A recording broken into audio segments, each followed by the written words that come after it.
Depois de 8 meses de trabalho, o funcionário de uma loja foi dispensado sem justa causa. O patrão o liberou de cumprir os 30 dias de aviso prévio. No momento de acertar as contas, a empresa levou em consideração o período de 8 meses para fazer a rescisão contratual. O trabalhador se sentiu prejudicado e ingressou com uma reclamação trabalhista pedindo o cálculo com base em 9 meses. Segundo o funcionário, os 30 dias não trabalhados devem ser considerados nos cálculos. A Vara do Trabalho deu razão ao empregado e determinou um novo cálculo da rescisão.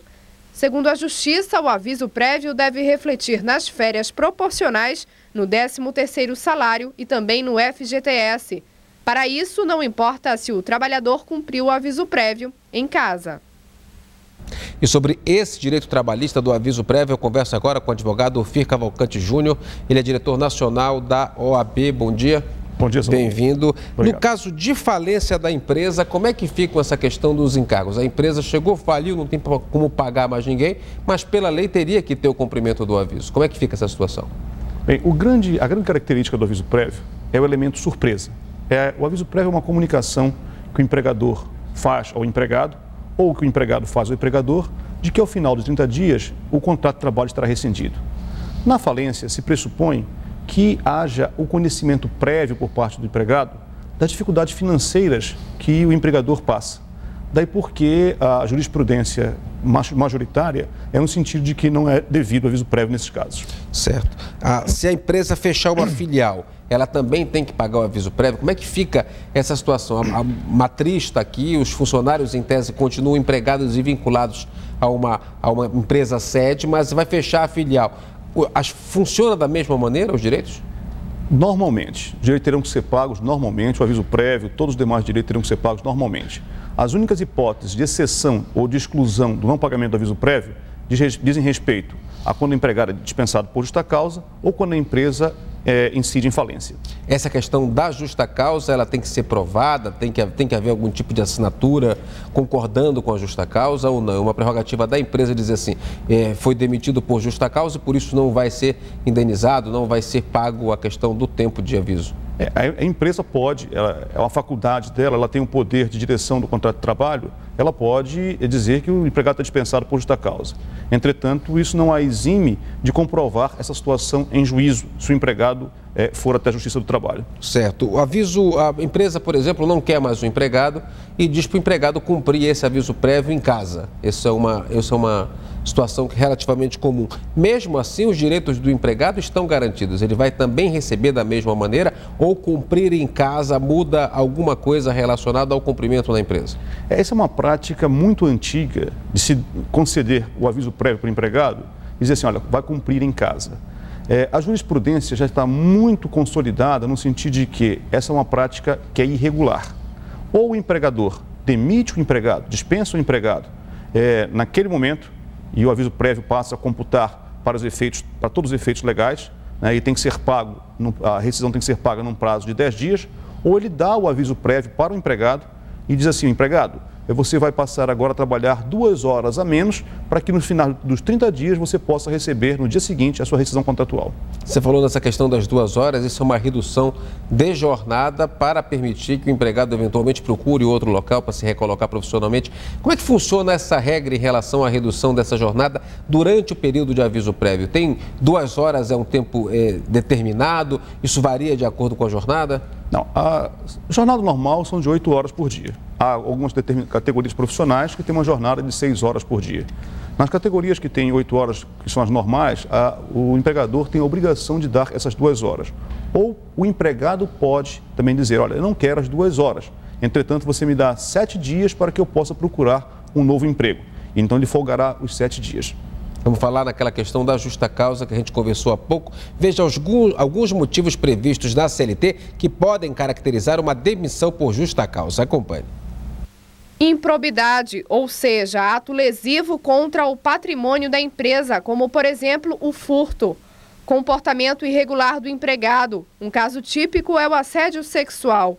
Mau procedimento, como dirigir veículo sem autorização. Condenação criminal.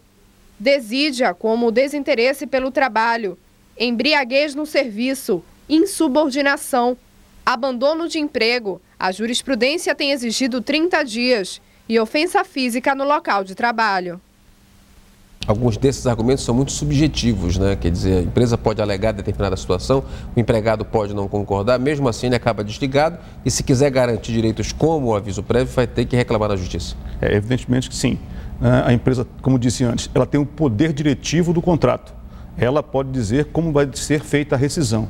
Entretanto, isso não a isenta de provar em juízo. Tofia, tem várias perguntas de espectadores que extrapolam um pouco a questão do aviso prévio. A gente vai fazer. O Ferdinando do Marco diz que a empresa fechou e não deu baixa na carteira. O que ele faz agora?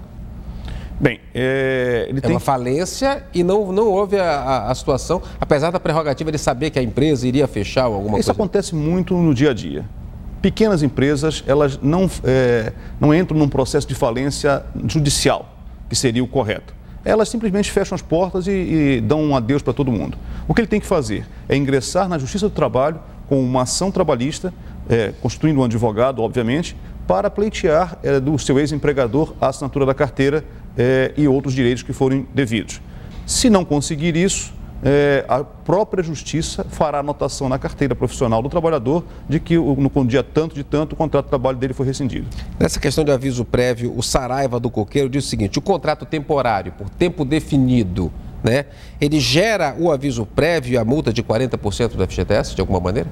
Não gera. Se o empregado já sabia previamente que o contrato dele duraria... Ele foi contratado para 3 meses. 3 meses, 90 dias.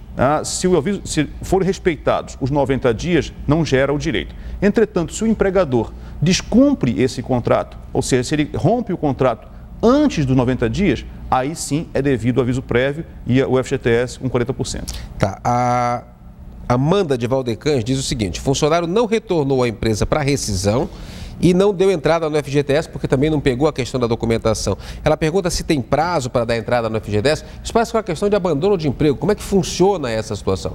A empresa, nessas situações, ela tem que procurar o advogado para que ele ingresse na Justiça do Trabalho com uma ação chamada de consignação em pagamento. Ou seja, eu devo a você e reconheço que devo, só que você não quer receber. Então eu digo para o juiz: seu juiz, eu devo para o Salomão, está aqui o valor que eu devo. Vou depositar ele, depositar esse valor e ele é chamado então para receber ou não receber. Ela tem tempo agora para fazer seriam essa... 10 dias a partir do momento. No caso, ela, pelo que parece aqui, ela saiu do emprego, não voltou para fazer a rescisão, não voltou para pegar a documentação relacionada à questão do FGTS e agora está querendo tentar resgatar essa situação. Como é que ela vai fazer? Ela deve procurar a empresa inicialmente. Se a empresa se recusar a fazê-la, ela tem que entrar com uma ação trabalhista. Certo. A Priscila da Pedreira diz o seguinte: ela foi demitida há 5 meses e não conseguiu sacar o FGTS. Ela tinha 2 contas de FGTS no mesmo grupo com CNPJs diferentes. Em várias empresas com funções, trabalha de manhã, trabalha à tarde, alguma. Como é que funciona esse embaralho aí? Legal. Isso acontece muito. Se eu participar de um grupo econômico, que são várias empresas, você pode ter o contrato assinado por uma e ter o FGTS sendo recolhido por outra empresa. E isso gera uma série de situações burocráticas que a Caixa Econômica pode resolver. Entretanto, uma situação como essa me parece muito mais razoável e coerente que ela ingresse na Justiça e pleiteie o levantamento do seu fundo de garantia. Então o juiz vai dar um alvará para ela e ela vai sacar o fundo de garantia com mais tranquilidade. Tá certo. Obrigado pela participação e pelas informações hoje aqui no Bom Dia. Eu que agradeço.